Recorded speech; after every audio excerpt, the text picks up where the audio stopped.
Against the darkness and stench of that not-really-for-children story, Buechner manages to talk sincerely about peace and love. What could be more cliched than that? Yet he never sounds the slightest bit corny. Why is his modest little title so much bigger and robust than The Depth of the Flood, or Noah's Escape from Despair would have been? Did you notice the way Buechner guides us beyond the things fundamentalists and liberals always argue about? In Come and See, for example, or in The Seeing Heart? If you're a preacher yourself, did you notice that many of the best sermons are the shortest ones? And did you feel embarrassed and stupid for being so long-winded so often, as I did? Have you ever read a better introduction to the Bible than The Good Book as a Good Book? Or a better overview of a book of the Bible than Paul Sends His Love? What? You'd like me to shut up? You'd like me to stop telling you what I noticed and enjoyed in these sermons, so you can embark on your own reading and notice things for yourself? No worries and no offense taken. I understand exactly how you feel. A new generation of preachers is coming up, and I can't think of anyone more enjoyable and exemplary for them to read than Buechner. They need to observe his art in creating an old woman with thick glasses, eating popcorn at the movies, or a fat man in a pickup, complete with gun rack and Jesus Loves You sticker, in The Church. They need to reflect on how these characters, sketched so minimally, do something that elegant points or abstractions never could have, especially when Buechner brings them back later in the sermon, adding one devastating detail to each. The next generation of preachers will learn something precious from Buechner, in this and a dozen other ways.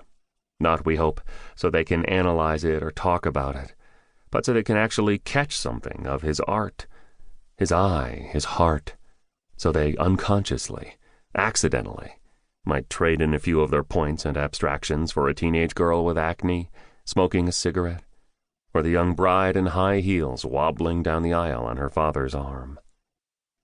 This new generation of preachers will have a natural affinity to Buechner, because he, unlike a popular painter, known as the painter of light, never paints light without shadows. Buechner's faith carries freight, because it has not come easy. It dances and sometimes street fights with doubt. He calls himself this skeptical old believer, this believing old skeptic. The young preachers I know are tired to death of easy answers and simple steps, and cozy scenes with serene porch lights and perfect picket fences. They don't live in that world. They live in a world of thick glasses, gun racks, acne, and cancer. And so do the people they preach to. Which is the world Buechner celebrates in his sermons. This world is the very one in which he keeps bumping into the living God, or vice versa. Which is why young preachers need to read these sermons.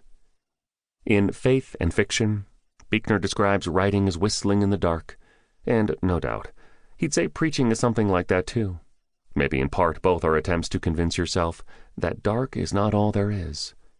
But surely both are more. Disciplines, like Godric's bath in frigid water, to remind yourself that beyond all dark is a shining river of light. And all the death that ever was, set next to life, would scarcely fill a cup. Brian D. McLaren.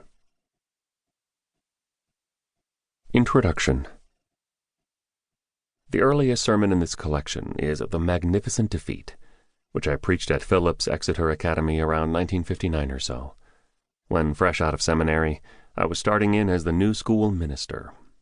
Exeter was only for boys in those days, hence the heavy use of masculine pronouns and references, and most of the ones who came to hear me did so only because it was a school requirement. Left to themselves, they would have stayed in bed. In keeping with the spirit of their time and generation, the majority of them were against almost everything. The Vietnam War, the government, anybody over 30, including their parents, the school, and especially religion, because all the people they were against were always telling them it was good for them. They were there against their principles and under protest. They dismissed all sermons as hogwash, even before the preacher started preaching them. They slouched in their pews and stared up at the ceiling, yet every once in a while you could tell they were listening in spite of themselves. And that is what I can still remember their doing as I tried to describe the great scene of Jacob at the river Jabbok in Genesis.